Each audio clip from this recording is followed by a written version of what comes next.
Bonjour et bienvenue dans ce troisième cahier de vacances du lapin d'Alice 2.0. Je suis Alice et je suis ravie de vous retrouver ce matin pour vous présenter à nouveau des pièces que j'ai réalisées et portées cet été. Voilà. Aujourd'hui, je vais vous parler du Posy de Marzena Kolacek.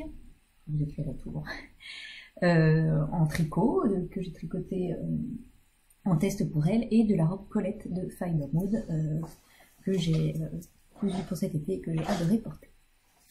Alors, le Posy cardigan, donc c'est un modèle, un petit gilet cropped avec une très très belle dentelle de donc Marzena Kolacek, qu'elle avait montré sur son fil Instagram, en disant que le modèle allait bientôt sortir. J'avoue que j'ai guetté, j'étais aux aguets pour me proposer pour le tester parce que j'avais craqué sur ce modèle. C'était vraiment un vrai coup de cœur avec une magnifique dentelle, une forme que j'aime, un col levé, un peu cropped comme je disais en ce moment, c'est ce qui me plaît. Donc voilà, donc j'ai proposé ma candidature et j'ai été retenue, donc j'étais vraiment contente. Alors comme c'est un petit modèle court et qu'elle l'a fait manche 3/4, pour la taille que j'ai testée, la taille S, 2 échauds pouvaient suffire, enfin il fallait 800 mètres de fil. Moi j'avais pas en stock 2 échauds unis, seulement j'avais des quantités pull 3 échauds, mais je trouvais dommage, je me suis dit bon il va m'en rester, etc. En même temps c'est plus raisonnable d'utiliser ce que tu as en stock, il te restera un échaud, c'est pas très grave, on peut toujours le mettre dans un châle, machin, bon, j'ai quand même beaucoup embêté tout le monde autour de moi en me disant t'es sûr, mais cette couleur là ce serait joli, bon voilà. Mais en fait j'avais une idée en tête, et quand j'ai une idée en tête, voilà, je le voyais tellement, mais tellement en coloris Londres de Madeleine et Philibert que toutes les couleurs à côté, enfin voilà, je me disais, je sais pas, bah non quoi, c'est pas ça qu'il faut, c'est pas ça. Et au final, un jour, ce qui m'a convaincue moi-même, c'est que je me suis dit, mais la solution. Et je savais aussi, voilà, donc il y avait ce coloris-là que j'avais en tête et que donc m'empêchait de me diriger vers un autre coloris. Et aussi, le côté justement, comme ce sont des manches 3/4 et que moi, a priori, c'est pas ce que je voulais faire, je voulais faire des manches longues parce que je suis un petit peu frileuse. Et donc je me disais, bon, 800 mètres... ça va être un petit peu juste 2 échauds, mais en même temps, vraiment, il va me rester beaucoup, je vais avoir beaucoup de reste pour 3 échauds, donc c'est dommage. Et là, j'ai eu un petit doute. Alors là, c'est un coup de génie réaliste. Je vais prendre la Big Sock de Madeleine et Philibert, puisque c'est de la laine H7 qui fait 425 mètres pour 100 grammes. Donc on a un petit peu plus de métrage qui va me permettre de rallonger mes manches, mais que 2 échauds. Alors là, du coup, j'ai pas hésité, mais entre temps, comme j'avais beaucoup tergiversé, je me suis décidée peu de temps avant le début du test, et heureusement Catherine, comme d'habitude, a été hyper réactive, m'a envoyé les échauds relativement rapidement. Enfin, très rapidement même. Donc c'est de la Madeleine et Philibert, de la Big Sock, donc 75% mérinos, 25% nylon, 425 mètres pour 100 grammes et coloris long. Alors le coloris long, je l'avais jamais tricoté en pull. J'en avais utilisé un petit peu dans mon châle, les crimes du tricot express qu'on avait fait lors du cas le crime tricot avec Magdalena et Célia, mon tricot de Mag à Tarisnetti, mais c'est tout. Et c'est un modèle, un coloris que j'adore, et je me suis toujours dit, il faut que je tricote. Donc là, voilà, j'étais vraiment contente. C'est un vieux rose, un petit tir un peu sur le mauve, avec de temps en temps un petit speckle par-ci par-là, enfin voilà, magnifique. La Big Sock de Madeleine et Philibert, moi je l'aime beaucoup, je trouve qu'elle est très très douce, elle est hyper agréable à tricoter, enfin voilà, c'est une valeur sûre. Et donc voilà ce qui me reste de mes 2 échauds, donc c'était pas mal calculé. Voilà. Alors je vous montre mon gilet dont je suis amoureuse, hein, mais pas de mots.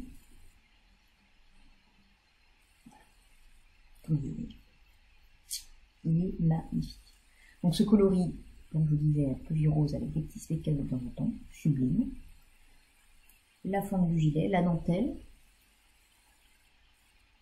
donc qui n'était pas sans rappeler leur dentelle un peu du Lady Day. On est un peu dans les mêmes idées, donc ce genre de dentelle que j'adore, très féminine, qui font un effet bœuf, qui sont pas compliqués, faut suivre la grille, mais voilà, faut être concentré, mais en même temps qui restent tout à fait faisables, mais qui font un effet voilà, avec ce grand collier cette forme cropped. Enfin, j'étais fan de tous les détails de ce gilet. Il est possible de le faire plus long, bien sûr, et il est possible de le faire en forme pull. Alors j'hésite, je sais, parce que j'ai très envie d'en faire un autre. Est-ce que je ferai la version pull ou un autre gilet, parce que j'en suis tellement fan et je trouve que finalement cette forme va avec quand même beaucoup de choses, des robes, mais aussi des chemises un peu plus longues, ça peut être sympa. Enfin, voilà, j'en suis.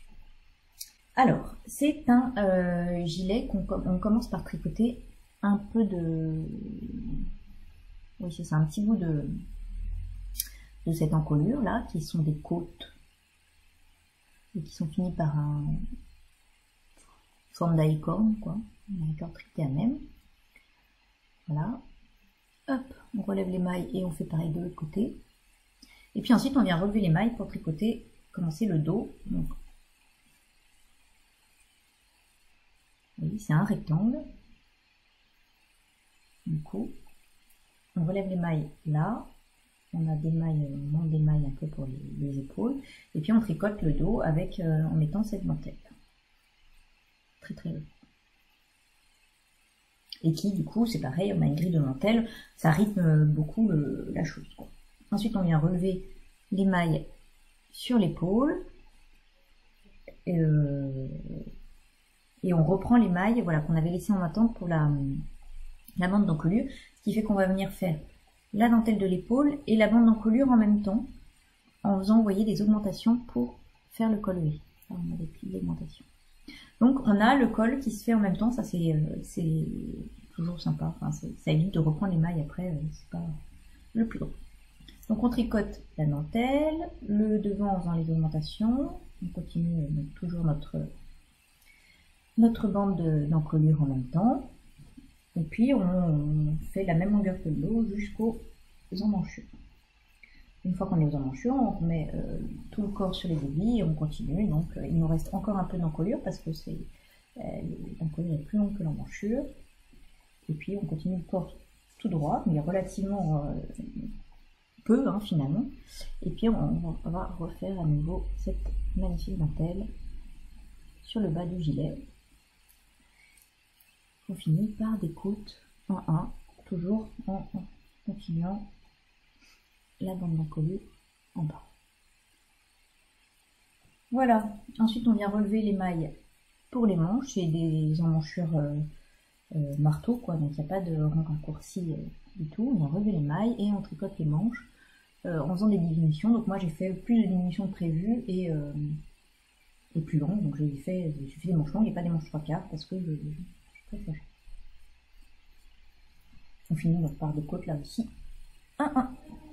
Et puis pareil de l'autre côté. Voilà. Et après c'est fini puisque on a fait l'encolure, on n'a rien à relever, c'est fini, il n'y a plus qu'à couler les boutons. Voilà. Et je l'adore. Je l'adore, je l'adore, je l'adore. Je trouve que finalement il va avec plein de trucs au niveau des couleurs. Donc je vous l'avais montré sur Instagram avec ma robe Élégie de Mimois Pattern, c'est exactement le même coloris, c'est super joli. Mais j'ai beaucoup mis aussi avec la robe Colette que je vais vous présenter maintenant. Enfin beaucoup. Pas tant que ça parce qu'il a fait très chaud, mais un petit peu quand j'avais envie de le mettre le soir. Mais il n'a pas fait suffisamment chaud pour que je le porte assez, mais je trouve qu'il allait avec pas mal de choses parce que finalement, le rose ça va avec tout quoi. Bon, peut-être pas avec ce que j'ai là aujourd'hui, c'est justement le mauvais exemple. Qui est une blouse, oui, en Liberty Basic, d'un modèle Burla que j'avais cousu il y a longtemps, que j'adore. Vous voyez, je trouve qu'il est, voilà, très décolleté, très féminin. En même temps, les manches tombent parfaitement. L'ampleur est jolie, donc très court, hein. Vous voyez que il arrive pile à la hauteur de mon pantalon, qui est un pantalon taille haute. Mais voilà. J'aime beaucoup, beaucoup, beaucoup. Je suis fan de la couleur, bien sûr, de la laine, qui est vraiment douce pour de la soque, vraiment très, très agréable. Voilà, je peux que vous la conseiller, hein, en toute objectivité, même si vous savez que je suis fan de Madeleine et Philibert, malgré tout. C'est voilà, vraiment une très, très belle laine. Et un très, très beau modèle. Donc je vous dis, j'hésite à le refaire. Parce que vraiment je l'adore.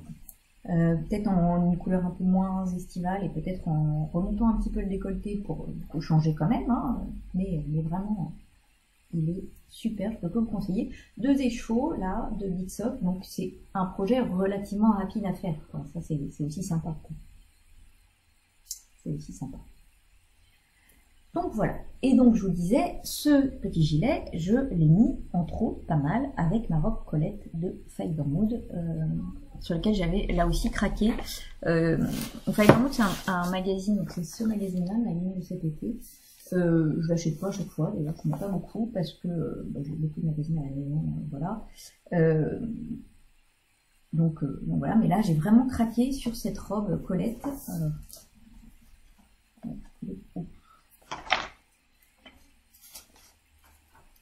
Donc vous avez le schéma technique, robe Colette. J'ai vraiment, ouais, c'est vrai qu'ils l'ont beaucoup montré sur les réseaux sociaux, ils en ont fait pas mal de teasing avant, et vraiment à chaque fois je la trouvais magnifique, et je me disais, mais il me faut cette robe pour cet été, je la voyais en version, on partait en canard, parce qu'on va souvent en canard, et je la voyais voilà, avec un tissu que j'avais acheté chez Soleillado il y a longtemps, et je la voyais très bien dans ce tissu, je me suis dit ça fera un peu justement canaré, ça va être parfait, etc. Bon. Donc c'est ce que j'ai fait. Voilà. C'est un tissu que j'avais acheté au musée Soleillado quand on l'avait visité, ils vendent quelques tissus, et j'avais craqué sur ce tissu, je le gardais précieusement parce que voilà, et là je trouve que ça allait vraiment, pareil, côté vintage, un peu rétro, machin, provençal, enfin voilà, j'aimais beaucoup. Donc la robe Colette, je sais plus quelle taille j'ai faite, j'ai fait la taille 38. J'ai fait la taille 38. Et il faut bien ça, oui, j'ai fait la taille 38, il faut bien ça. C'est une robe qui est assez... Alors, contrairement à ce que montre la photo, je trouve, là, à la limite, on voit mieux. Là, à mon avis, elle est un peu grande pour elle, parce qu'elle n'a pas beaucoup de poitrine. Mais c'est bien plus ajusté. On voit mieux d'ailleurs sur cette photo, ça rend un peu plus... voilà. Là, ça rend un peu plus la réalité de la robe. Qui est ajusté en haut, et c'est d'ailleurs pour ça que le dos est élastiqué, ce qui permet d'avoir un peu d'aisance et d'être confortable. Voilà, et puis la jupe, c'est une jupe foncée, toute simple, machin. Et, pardon, avec un faux boutonnage devant, en réalité, c'est pas du tout, ça ne s'ouvre pas du tout, il y a une fermeture éclair sur le côté. Alors j'avais pas de couleur bleue, mais... j'ai pris ce que j'avais en stock. Donc c'est une robe en fait qui a, avec ses coutures princesse là pour former les bonnets. Donc il y a plusieurs panneaux. On est un peu interrompu, je suis désolée. Donc la robe Colette, je vous le disais, elle est composée de 4 panneaux devant, avec au niveau des poitrines les pinces, enfin pas des pinces, pardon, des coutures princesse qui forment l'arrondi de la poitrine. Et un montage un peu compliqué là pour réaliser cette fausse patte de boutonnage au final, voilà, parce que vraiment ils ont voulu faire l'effet que ça peut sourire un petit peu, ils ont poussé le vis très loin pour faire la fausse patte de boutonnage. Ensuite on a le dos avec 3 panneaux cette fois-ci, et le panneau central qui est élastiqué, ce qui est vrai que c'est pas mal, ça donne un peu de... ça permet à la fois de bien maintenir et tout en étant confortable, quoi. Les bretelles qui nous proposent de faire réglable, mais moi j'ai pas fait réglable parce que bon, une fois que j'avais trouvé ma bonne dimension, je voyais pas l'intérêt, je les aurais pas réglé, puis en plus j'avais pas le matériel, donc voilà. Au début je me suis dit, oh, bah, c'est sympa, j'aurais bien aimé apprendre comment faire, mais j'avais pas le matériel, j'avais pas envie d'aller, voilà. Donc on finit par une parmenture, entoilée et sous-piquée. Donc là, pour le coup, les finitions proposées sont vraiment... voilà, ils proposent la sous-piqûre, ils proposent tout très bien. Et la jupe qui fait en fait des panneaux, des longs panneaux, des rectangles. Et on retrouve ce système de fausses boutonnières. Donc vous voyez, avec le côté, vraiment, ça peut s'ouvrir. Voilà. qui est en fait cousu à l'intérieur là. Voilà. Et donc sur une couture latérale, on vient insérer un zip invisible. Voilà. Qui est quand même nécessaire hein, pour l'enfiler parce que je vous dis la robe est assez ajustée. Donc voilà, et la jupe est foncée. Foncée dans le dos et foncée devant. Il y a des poches normalement plaquées qui sont censées venir coudre, mais ça vous étonnera pas, je ne les ai pas faites. Hein. Voilà. Et puis après, on vient coudre les boutons, donc en prenant toutes les épaisseurs de tissu, puisqu'ils sont purement décoratifs. Voilà. Bon, on laisse une fente dans le bas pour le côté sympa et léger. Alors moi, je trouve personnellement qu'au final, ça aurait été aussi simple de faire des vraies boutonnières. Quoi. Oui, j'ai trouvé que c'était relativement compliqué pour... au final, on a une ferme claire invisible à mettre. Je suis pas sûre que faire des... Enfin, les boutonnières, c'est la machine qui les fait, là. Hein, donc, il faut quand même coudre les boutons. Donc c'est ça qui est le plus pénible, à mon sens, dans les trucs boutonnés. C'est pas faire les boutonnières. Et voilà. Bon. Après, peut-être que si ça avait été des vraies boutonnières, comme c'est assez moulant... Donc oui, comme la robe était assez moulante, peut-être que si c'était des vraies boutonnières, ça pourrait s'ouvrir un petit peu là. Donc voilà, c'est peut-être ça l'intérêt de la fausse patte de boutonnage. Parce que sinon, je n'ai pas trouvé que c'était plus simple de faire une fausse patte de boutonnage plus un zip invisible que une vraie patte de boutonnage. Voilà, c'est mon avis. Donc je vous la passe pour voir ce que ça donne portée. Donc voilà ce que donne la robe Colette portée. Vous voyez que le haut tombe... Enfin voilà, pile poil, mais c'est très ajusté. Et du coup, avec le dos élastiqué, bah, ça permet de donner... Ça donne un peu d'aisance et... Enfin voilà, c'est confortable. Voilà, la taille.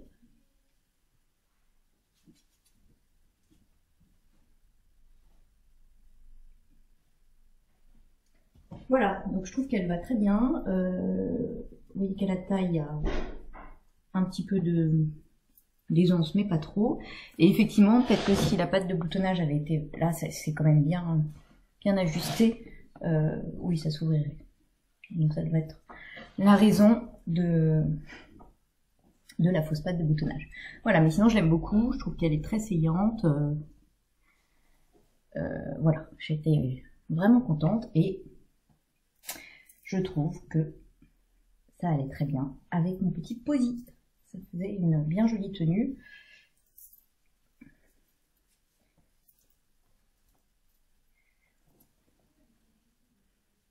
Voilà, un petit peu suranné.